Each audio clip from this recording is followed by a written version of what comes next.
नमस्कार दोस्तों। Assistant professor Hindi के विषय में सम्मिलित कबीर वाणी पीयूष संपादक जयदेव सिंह वासुदेव सिंह पुस्तक से पर्चा को अंग की साखी का अध्ययन करेंगे। आज हम साखी संख्या 36 से सभी साखियों को देखेंगे, क्योंकि इसके पहले वाले वीडियो में मैंने 35 तक के साखी का अध्ययन कर चुका हूं। हमारा वीडियो अगर आपको पसंद आए तो चैनल को लाइक कीजिए, सब्सक्राइब कीजिए। ठीक है। जा कारणी मैं ढूंढता सन्मुख मिलिया आई, घन मैली प्यू उजला लागी न पक्यो पाई। जिसके लिए मैं मारा मारा फिरता था वह आज सामने मिल गया, किंतु इस संकोच बस कि मैं कितना पाप पंकिल क्षुद्र जीव हूं और मेरा प्रिय कितना शुभ्र और महान है, मैं पैर पकड़ने का भी साहस न कर सका। इसी के साथ हम साखी संख्या 37 को देखते हैं। जा कारणी मैं जाई था सोई पाया ठौर, सोई फिर आपन भया जाको कहता और। जिसको पाने के लिए मैं इधर उधर भटकता फिरता था उसको अपने भीतर ही पा लिया। जिसको मैं अन्य कहता था अब देखता हूं कि वही वास्तविक अपना है, अर्थात आत्मा जो है परमात्मा के एकाकार कर ली है। इसी के साथ साखी संख्या 38 को देखते हैं। चैनल को सब्सक्राइब करते रहिए। कबीर देखा एक अगम महिमा कही न जाए, कबीर देखा एक अगम महिमा कही न जाए। तेज पुंज पारस घनी नयन निरहा समाए। आज मेरा ऐसा भाग्योदय हुआ कि मैंने उसे देख लिया, अर्थात उसका परिचय प्राप्त कर लिया जो अगम था, अर्थात जहां मैं नहीं जा पा रहा था उसका भी आज मैंने परिचय प्राप्त कर लिया। जिस तक किसी की पहुंच न थी उसके गौरव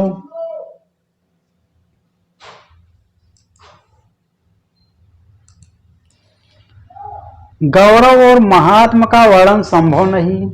वह ज्योति पुंज है और अपने स्तर से पापी को भी पुण्यात्मा बनाने वाला पारस जैसा सौभाग्यदायक है। अब वह मेरे नेत्रों में समा गया है, अर्थात मेरी दृष्टि से ओझल नहीं होता है। इसी के साथ साखी संख्या 39 को देखते हैं। मान सरोवर सुभर जल हंसा के लिकराही, मुक्ता हल मुक्ता चुगए अब उड़ी अनंत न जाही। इसमें कबीरदास जी कहते हैं कि जीव जो है सुषुम्ना मार्ग से पहुंचकर शून्य शिखर पर स्थित अमृत से लबालब भरे हुए कुंड में केली कर रहा है और आनंद रूपी मोती स्वच्छंद रूप से छूटकर जी भर कर मोती चुग रहा है। इस आनंद को छोड़कर वह अन्यत्र सांसारिक माया मोह और विषयों की ओर नहीं जा सकता। इसी के साथ साखी संख्या 40 को देखते हैं। गगन गरजी अमृत चुए कदली कमल प्रकाश, तहां कबीरा बंदगी कै कोई निज दास। इस साखी में सदगुरु ने अनहद नाद की अनुभूति का सुंदर वर्णन किया। गगन गरज अर्थात आकाश के गर्जन से तात्पर्य है वह अनहद नाद, जो नाद से मतलब होता है ध्वनि, नाद का तात्पर्य ध्वनि जो सहस्रार में नित्य हुआ करता है और वहां से अमृत के समान शक्ति का क्षरण होता है। सहस्रार से तात्पर्य है जब कुंडली जागरण होती है तो सहस्रार का एक चरण उपस्थित होता है, जिसमें आत्मा जो है परमात्मा को दर्शन करती है। पर्चा को अंग की साखी संख्या 41 का हम देखते हैं। 41 की वाचन और व्याख्या दोनों एक साथ चलेंगे। नीव बिहूना देहुरा, देह बिहूना देव, कबीर तहाँ विलंबिया, करय अलख की सेव। बिहूना से मतलब होता है बिना हूं अर्थात रहित, देहुरा देवालय अर्थात मंदिर, विलंबिया माने रमा हुआ, अलख या लक्ष्य। सहस्त्रार तक पहुंचने पर जीव को एक ऐसे दिव्य भाव का साक्षात्कार होता है जिसका सादृश्य स्थूल जगत में नहीं मिलता। स्थूल जगत में सुदृढ़ नींव पर बने हुए ईंट पत्थर के देवालय में देव का दर्शन होता है, किंतु वहां पर बिना किसी नींव के देवालय में देव के दर्शन का सौभाग्य प्राप्त होता है, और वह देव भी अशरीरी अर्थात निराकार निर्गुण ब्रह्म को दर्शन को पाता है। कबीर उसका अनुभव कर उसमें रम गया अर्थात आत्मा परमात्मा में लीन हो गई है, और अलक्ष्य सत्य की सेवा में लग गया है अर्थात ब्रह्म ज्ञान को प्राप्त कर लिया है। देवल माहे देहुरी, तिल जेता विस्तार, माँ है पाती माही जल, माँ है पूजनहार। देवल से तात्पर्य है देवालय अर्थात मंदिर, मंदिर रूपी शरीर, देहुरी देहरी, देहली, माँ है माने भीतर या में, जेता माने समान या जितना, जिसके समान या जितना। इस शरीर रूपी देवालय अर्थात मंदिर में प्रवेश करने के लिए देहली विद्यमान है। देवाल शरीर रूपी देहली अनेक रूपक अलंकार होगा यहाँ पे, जिसकी परिधि तिल के समान सूक्ष्म है। इस देवालय में बाहर से जल पत्र आदि नहीं लाया जाता, भीतर ही पत्र है, भीतर ही जल है और भीतर ही पूजने वाला है।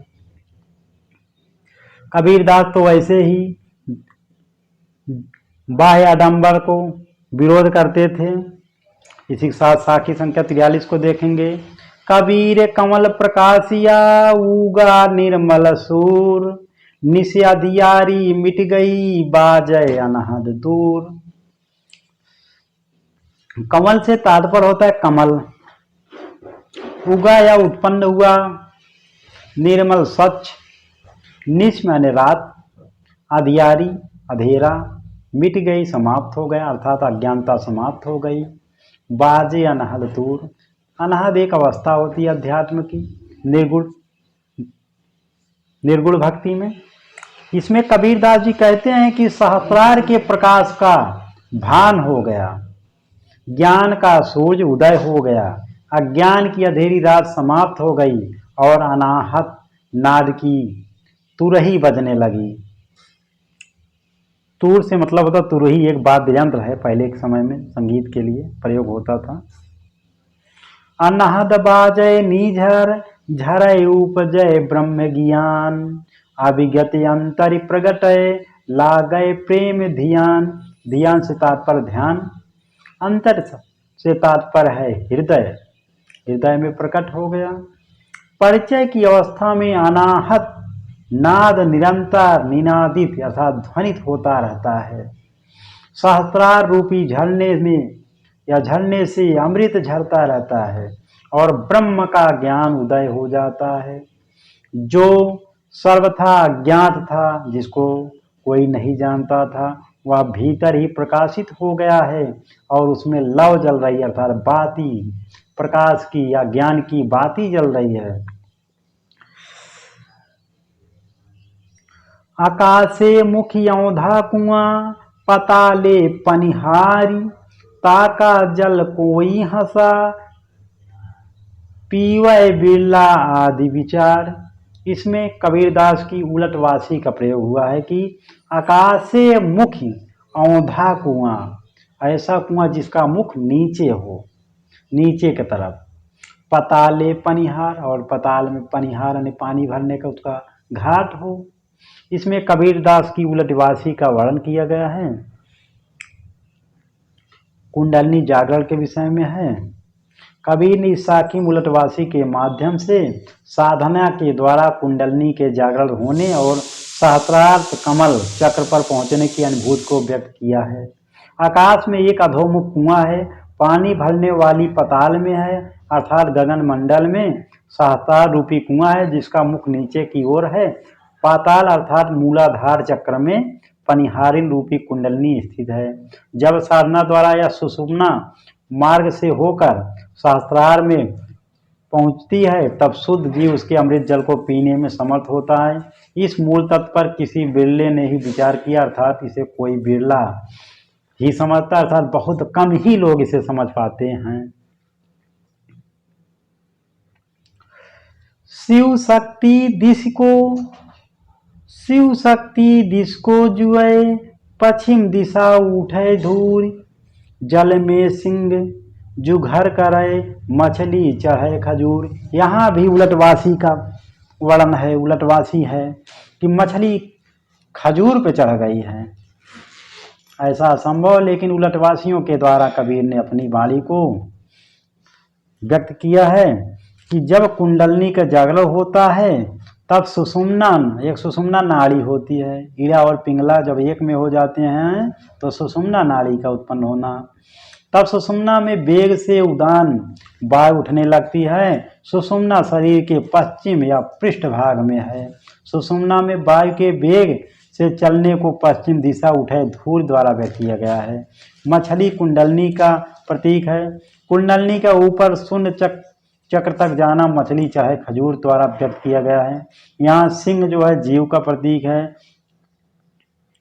जब कुंडलनी ऊपर सहस्रार तक पहुंच जाती है तब जीव मानसरोवर में अवगाहन करने लगता है। सिद्धो, नाथ योगी और कबीर में शक्ति ईड़ा का प्रतीक है और शिव पिंगला का। इसी के साथ हम अगली साखी को देखते हैं। इसमें विरोधाभास भी था, विरोधाभास अलंकार। अब इसमें देखते हैं 47 नंबर की साखी को। अमृत बरिसय हीरा निपजय, घंटा पड़े टकसाल, कबीर जुलाहा भया पारखी, अनुभव उतरया पार।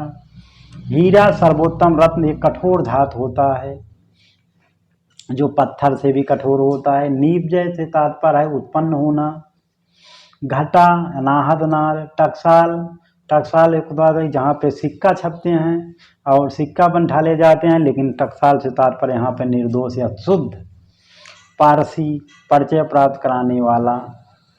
पारखी जो होता है, जो किसी चीज़ का मर्मज्ञ या जानकार होता है, उसे पारखी कहते हैं, जिसके द्वारा उसकी शुद्धता को जांचा जाता है। अनुभव अर्थात अनुभूति।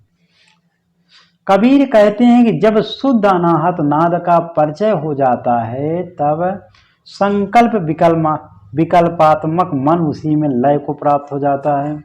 उस समय तत्व का साक्षात्कार होता है और आनंद की अमृत वर्षा होने लगती है। तत्व का साक्षात्कार होना हीरा निपजे द्वारा व्यक्त किया गया है। जिस प्रकार हीरा या वज्र शुद्ध प्रकाशमान और अभेद होता है, उसी प्रकार जीव भी शुद्ध दीप्तिमान और अभेद बन गया है। हीरा एक ऐसी धातु है जो चमकता रहता है। ममता मेरा क्या करे, प्रेम उघारी पौली। ममता मेरा क्या करे, प्रेम उघारी पौली। दर्शन भया दयाल का, शूल भई सुख सौली। प्रभु प्रेम ने यानी प्रभु से प्रेम ने रहस्य का द्वार खोल दिया। इससे मुझको दयामय प्रभु का साक्षात्कार हो गया। अब ममता मेरा क्या बिगाड़ सकती है। अहम से तात्पर्य अहंकार और मम का भाव ही समाप्त हो गया, अर्थात अब मैं और मेरा का भाव समाप्त हो गया, अर्थात आत्मा और परमात्मा का एकाकार हो गया। भाव का कष्ट सुख की चादर बन गया, अर्थात सभी दुख आनंद में बदल गए, परिणत हो गए। इसी के साथ कबीर वाणी पीयूष की समस्त साखी समाप्त होती है। अब हम कबीर के पद के विषय में अध्ययन करेंगे। मेरे चैनल को लाइक कीजिए, शेयर कीजिए और सब्सक्राइब कीजिए। धन्यवाद। जिससे अगले वीडियो आपको प्राप्त होते रहें।